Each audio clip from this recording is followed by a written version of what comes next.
Je, kifaa chako kinahitaji kutengenezwa? Tunatoa uchunguzi wa bure. Bila simu au safari, tunachukua kutoka mlangoni mwako na kurudisha. Kabla ya ukarabati, tunatuma bei na tunaendelea tu baada ya idhini yako.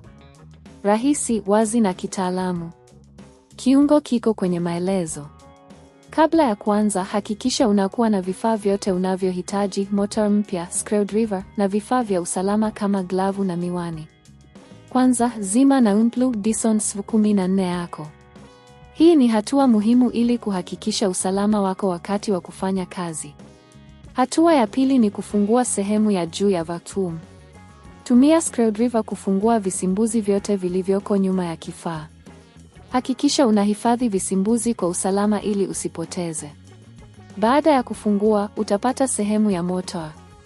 Sasa, kabla ya kuondoa motor ya zamani, angalia kwa makini jinsi ilivyowekwa. Hii itakusaidia wakati wa kuweka motor mpya. Unaweza kuchukua picha kama kumbukumbu. Weka motor ya zamani kando na uangalie kama kuna vumbi au uchafu wowote kwenye sehemu za ndani. Hii ni fursa nzuri ya kusafisha sehemu hizo. Piga motor ya zamani kwa uangalifu. Kuna waya kadhaa zinazounganisha motor na mfumo wa umeme wa Dyson. Hakikisha unaziondoa kwa uangalifu ili usiharibu. Wakati wa kuondoa waya, kumbuka mpangilio wake kwa urahisi wa kuunganisha motor mpya. Baada ya kuondoa motor ya zamani, chukua motor mpya. Hakikisha inalingana na model yako ya Dyson SV14.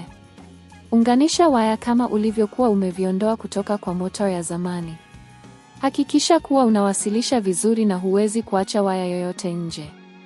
Baada ya kuunganisha motor mpya, weka motor hiyo mahali pake. Tekeleza mchakato wa kufunga sehemu ya juu ya vacuum. Hakikisha unatumia visimbuzi vyote uliovifungua awali.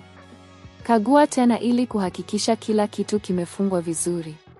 Kabla ya kujaribu Dyson yako, angalia mara mbili kwamba umemaliza kila kitu. Kisha, plug in na zima kifaa. Angalia kama motor mpya inafanya kazi vizuri.